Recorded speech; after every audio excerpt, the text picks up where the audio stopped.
Welcome everyone to our next video on this chapter of current or electricity.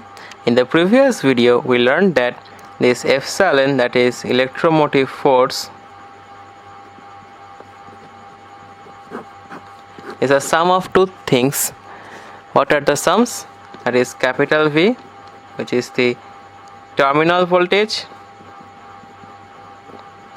plus small v, which is the potential drop in a cell.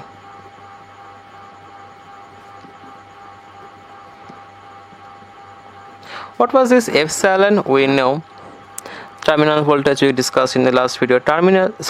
Electromotive force we also discussed. Terminal voltage is also known to you, V equals to IR.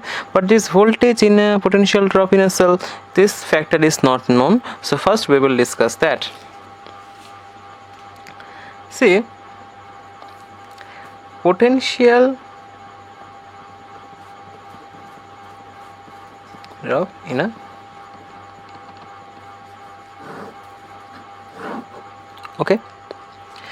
See, first of all, what do you mean by a potential drop? Now, potential drop means when some part of energy of the whole circuit is used somewhere. Means if you just connect a battery in a circuit, you get some amount of energy from the battery. Now see, if you keep on connecting things, just like if you connect the first bulb, okay, from the battery, the source, you are using first bulb, so the bulb will use some part of energy. Then if you connect a fan, then it will use some energy. Then if you measure the amount of energy left, then you will find out that if the battery is giving some A amount of energy, this energy is less than A.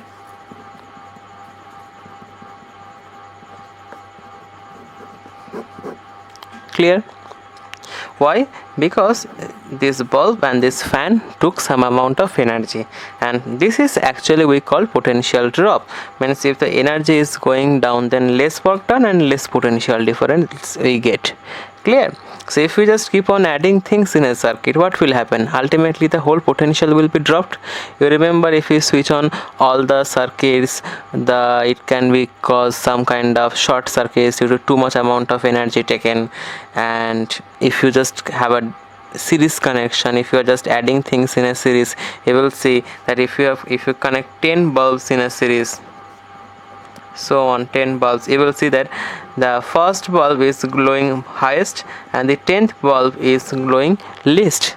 Why? Because the first bulb taken energy, then it took, and so on, and ultimately the last bulb got the least amount of energy because the first 9 bulbs took the most part of it. Clear? So what we say here is low voltage. That means some potential drop happened. So if you just keep on connecting things, if you connect anything in a circuit, even if you connect a wire, if you just connect a wire, you know the wire is also having a resistance of R equals to rho into L by A, where L is the length of the wire and A is the cross sectional area. So anything you connect actually have some resistance, and due to their resistance, V equals to I into its R, means current multiplied by its resistance, it will take some amount of potential. Similarly, the thing we don't know is that if you even connect a battery, which is actually must for a circuit, without battery no circuit can run, even this battery also has a small resistance. This battery is also having a small resistance. You might be wondering why this battery is having resistance. The answer question is why not.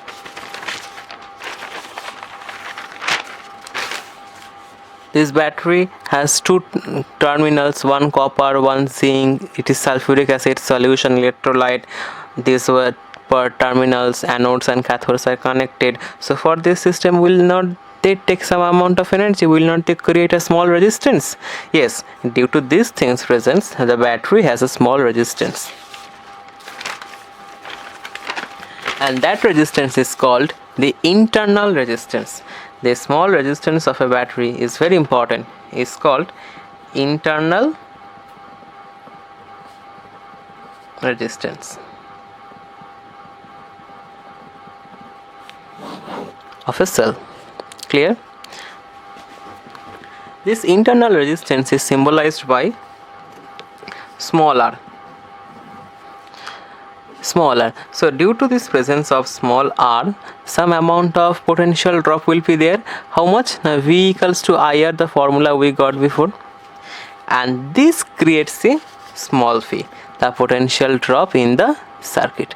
Clear? I hope you will remember this potential drop small v is actually happens due to small r resistance of the battery, and the formula is very simple. If I current is flowing, I into small r is small v.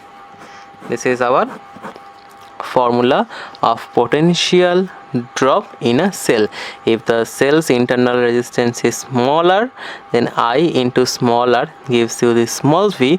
This is the amount of potential drop in a cell. Clear? This quantity is clear now. Now capital V is known to us very easily. Ohm's law gave us the formula of terminal voltage. Capital V is I into resistance R. You can see the I current flow is same because they are connected in the same circuit. So these two formulas we got. Now what is the formula of electromotive force? Capital V plus small v. Epsilon is capital V plus small v. So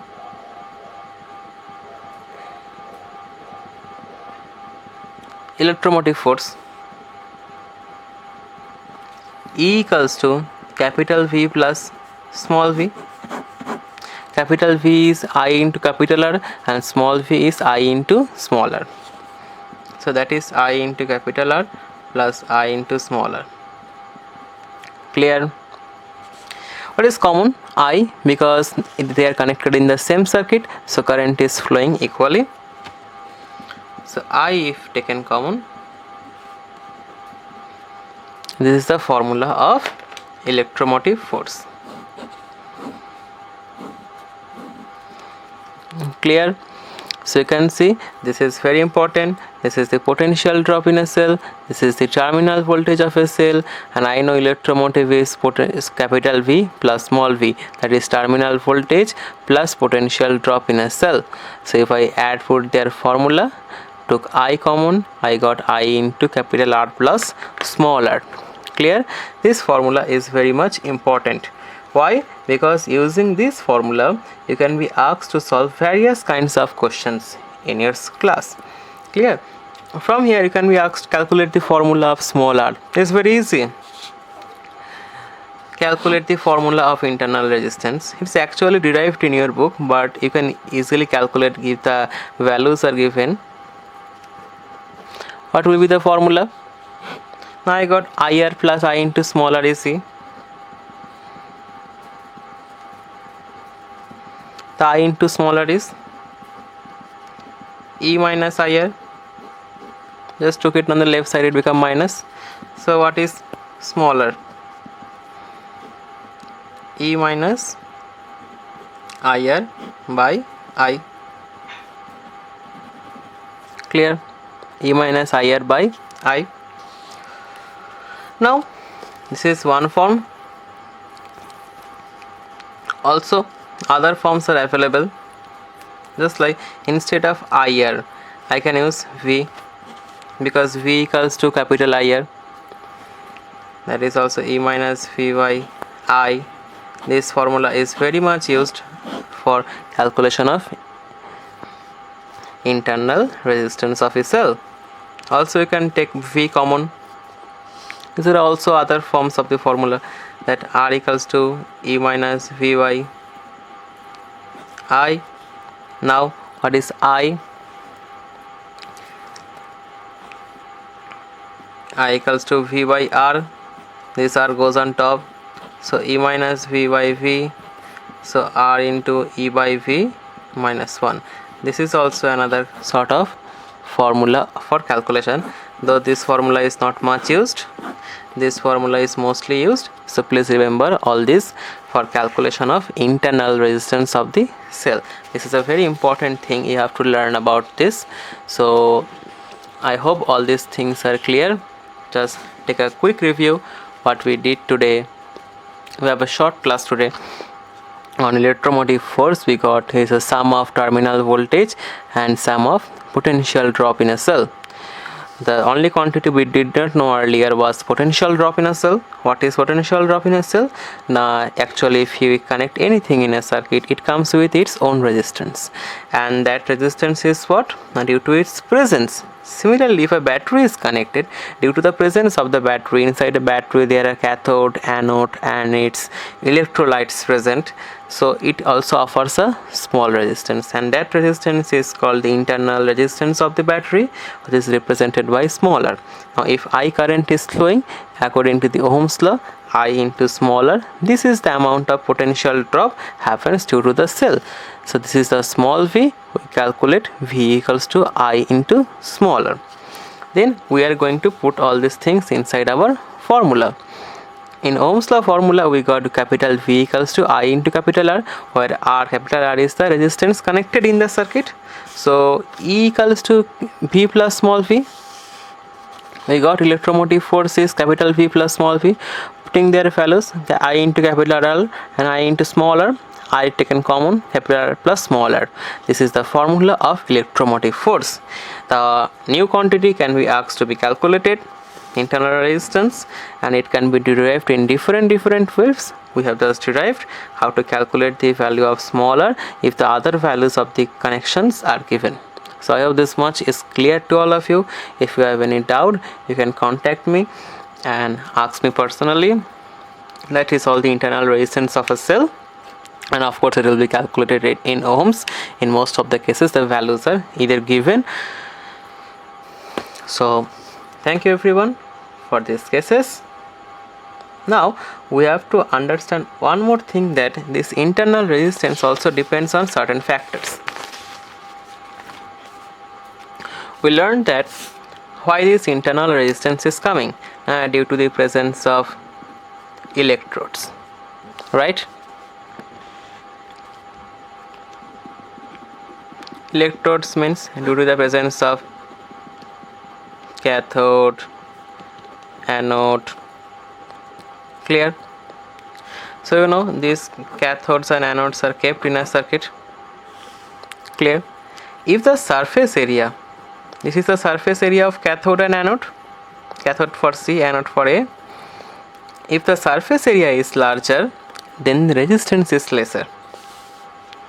Means larger the surface of these electrodes, if the surface area is larger, means if it is more large, then the resistance will be smaller. Means internal resistance, I must mention, internal resistance is smaller.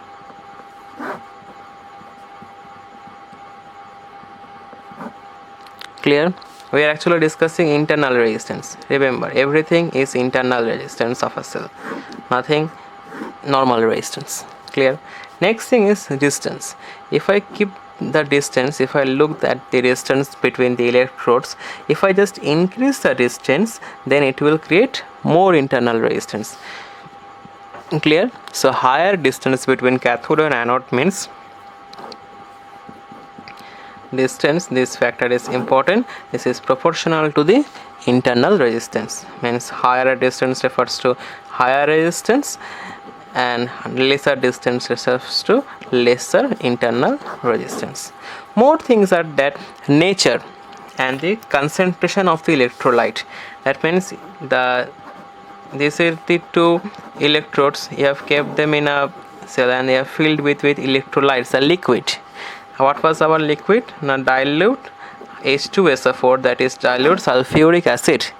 Depending on this nature, what are we using and what is its concentration, the internal resistance can change. And one more thing is that the temperature. Of course, the higher temperature of the electrolyte, means if you are keeping it at higher temperature, then its resistance of the electrolyte will be lower. Clear? So you can see with temperature it is inversely proportional.